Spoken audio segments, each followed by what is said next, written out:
अस्सलाम वालेकुम नाज़रीन, मैं हूं शेख रहमत अली, आप देख रहे हैं क्राइम टुडे न्यूज़। नाजरीन, लोकसभा इलेक्शन की कैंपेनिंग चल रही है और खासतौर के अगर हम तेलंगाना में देखेंगे तो शहर में हैदराबाद पार्लियामेंट एरिया, खैरताबाद यानी सिकंदराबाद पार्लियामेंट एरिया और जलपल्ली यानी तिवल्ला पार्लियामेंट एरिया, ये 3 पार्लियामेंट एरियो में हम नजर डालेंगे तो पता चलेगा कि यहाँ पर किसी किस्म का डेवलपमेंट नहीं हुआ। कुछ हद तक सिकंदराबाद शायद पहले से डेवलपमेंट था और वहाँ पर कुछ काम भी होते हैं, लेकिन हैदराबाद और चवेल्ला बिल्कुल कई सालों से कोई डेवलपमेंट नहीं हुआ। जो हैदराबाद के एमपी असदुद्दीन अवैसी हैं और चवेल्ला के एमपी पिछले 5 साल बीआरएस पार्टी के एमपी रंजीत रेड्डी जो अब कांग्रेस में शामिल हो गए हैं और बीआरएस में जब तक थे कुछ काम नहीं किए, अवाम के दरमियान नहीं गए, लेकिन अब कांग्रेस पार्टी जैसे इख्तियार में आई, कांग्रेस पार्टी से टिकट मिल चुका है उनको, अब कांग्रेस पार्टी से उम्मीदवार हैं। वहीं पर सिकंदराबाद में दानम नागेंद्र जो खैरताबाद के एमएलए हैं उनको टिकट दिया गया, वो भी बीआरएस छोड़कर कांग्रेस में शामिल हुए। अब यहाँ पर ये 3 एमपी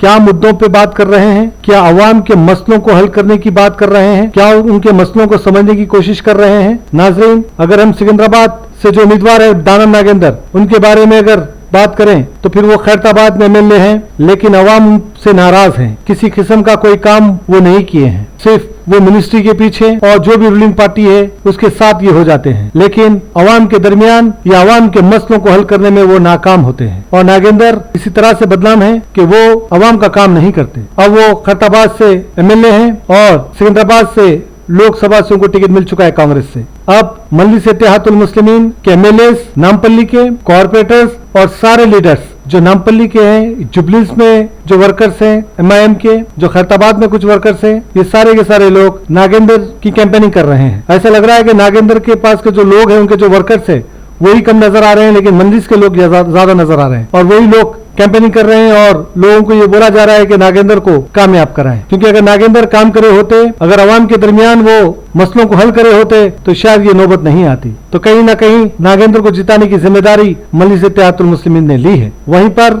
अगर हम चवेल्ला की बात करें तो रंजीत रेड्डी जो 5 साल एमपी थे बीआरएस पार्टी से, अब वो कांग्रेस पार्टी में शामिल हुए और चवेल्ला की भी यही हालत है। वहां पर स्लम एरियास है, एराकुंटा, शाहीन नगर, बारकस का इलाका, पहाड़ी शरीफ, ऐसे कई इलाके हैं जहां पर किसी किस्म का डेवलपमेंट नहीं हुआ, कोई काम नहीं हुआ। अफसोस की बात यह है कि वो काम के बुनियाद पर नहीं, पार्टी के बैनर पर जीतने की कोशिश कर रहे हैं रंजीत रेड्डी। उनको पता था कि फिर से अगर बीआरएस पार्टी से उनको टिकट दिया जाएगा, फिर से वो लड़ेंगे तो शिकस्त यकीनी है, इसीलिए रूलिंग पार्टी कांग्रेस में वो शामिल हो गए। अब उनकी भी मदद मजलिस इत्तेहादुल मुस्लिमीन कर रही है। रहमत बेग जो एमएलसी हैं और कई ऐसे कॉर्पोरेटर्स वर्कर्स अवाम के दरमियान फिर रहे हैं, वहां पर कांग्रेस का वर्कर या कारकुन कम ही नजर आ रहे हैं। ज्यादातर मजलिस के ही लोग यहाँ पर कैनवसिंग कर रहे हैं और लोगों को बोल रहे हैं कि रंजीत रेड्डी को यानी कांग्रेस को कामयाब करें। यहाँ पर भी मुद्दों की बात नहीं हो रही है, यहाँ पर भी सिर्फ रंजीत रेड्डी को वोट डालें और मजलिस इत्तेहादुल मुस्लिमीन ने यहाँ पर भी ये ठेका ले चुके हैं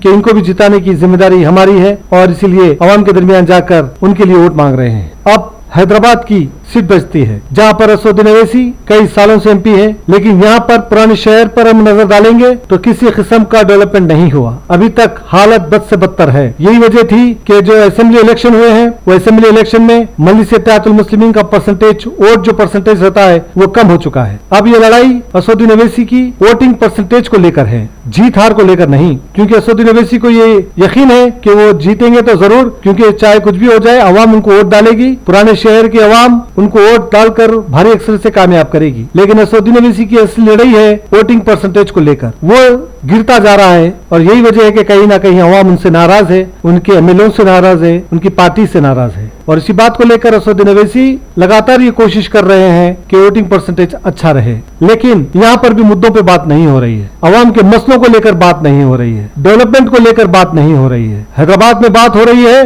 हिंदू मुस्लिम को लेकर, हैदराबाद में बात हो रही है भारतीय जनता पार्टी और एमआईएम को लेकर, हैदराबाद में बात हो रही है जो अवाम के किसी काम की कोई बात नहीं है, उस बातों को मजलिस अपने जलसों में बोल रही है, लेकिन डेवलपमेंट पर, काम पर कोई बात नहीं हो रही है। जरूरी है कि डेवलपमेंट पर, काम पर बात होना है, इसी आधार पे तो वोट मांगना है, लेकिन काम ही कुछ नहीं किए तो फिर वोट कैसे मांगेंगे। इसलिए आखिरी इनके पास वोट मांगने का तरीका यही है, हिंदू बना मुसलमान, और इनका पूरा काम आसान कर रही है माधवी लता। लगातार माधवी लता और राजा सिंह मुसलसिल मजलिस इत्तेहादुल मुस्लिमीन को टारगेट बना रहे हैं और यही वजह से असदुद्दीन अवैसी खुश नजर आ रहे हैं कि उनका वोटिंग परसेंटेज शायद अच्छा बढ़ेगा, लेकिन यहाँ पर कहीं ना कहीं तरक्की, डेवलपमेंट और आवाम के मसले, आवाम की परेशानियां सारे कहीं ना कहीं गुम हो गए, नजर नहीं आ रहे हैं। सिर्फ हिंदू बना मुसलमान की बातें नजर आ रही है। नाजरीन, जिस तरह से 2018 में मजलिस इत्तेहादुल मुस्लिमीन के सारे एमएलए, सारे वर्कर्स, सारे कॉर्पोरेटर्स गले में बीआरएस पार्टी का खड़वा डालकर बीआरएस पार्टी को जिताने की बात कर रहे थे, लेकिन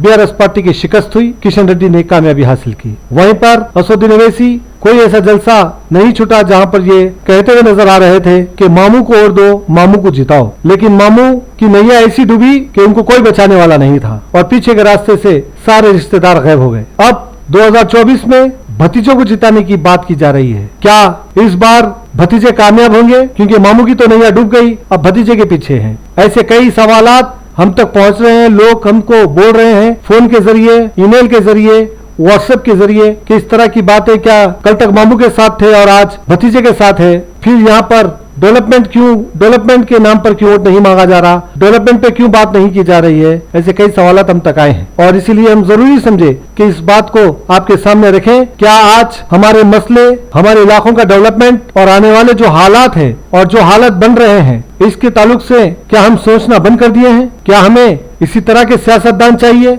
जो हिंदू बना मुसलमान की बात करे और कोई मुसलमानों पे वोट मांगे, कोई हिंदुओं पे वोट मांगे? क्या हम इसी तरह से बढ़ जाएंगे या फिर हिंदू, मुस्लिम, सिख, ईसाई एक होकर हमारे इस शहर को, हमारे स्टेट को, हमारे इस मुल्क को तरक्की की तरफ ले जाए? जरूरी है इस बारे में सोचना, क्योंकि आज जिस तरह से कल तक बीआरएस पार्टी की कैंपेनिंग कर रहे थे और आज कांग्रेस की कर रहे हैं, यानी कहीं ना कहीं रूलिंग पार्टी जो भी आती है उनका साथ मजलिस हो जाती है। ऐसे भी इल्जाम मजलिस पर अब लग रहे हैं। बहरहाल, जिस तरह से कांग्रेस पार्टी ने भी जो मजलिस का साथ दिया है, हैदराबाद पार्लियामेंट इलाके में कोई मजबूत उम्मीदवार को नहीं खड़ा किया, जबकि अवाम ने अपने वोट से ये बता दिया था कांग्रेस को कि मजलिस का वजूद क्या है और माइनॉरिटीज, मुसलमानों अगर चाहे तो इस तरह से कांग्रेस को इख्तियार में ला सकते हैं और लाकर भी बताया। बिना मजलिस के सपोर्ट से कांग्रेस ने अपनी हुकूमत बनाई, इसके बाद भी कांग्रेस हुकूमत मजलिस की तरफ झुकाव है, तो कहीं ना कहीं अब आने वाले वक्त में कांग्रेस का भी नुकसान हो सकता है। बहरहाल, उम्मीद करते हैं कि हिंदू मुस्लिम की ये भाषण बंद करें,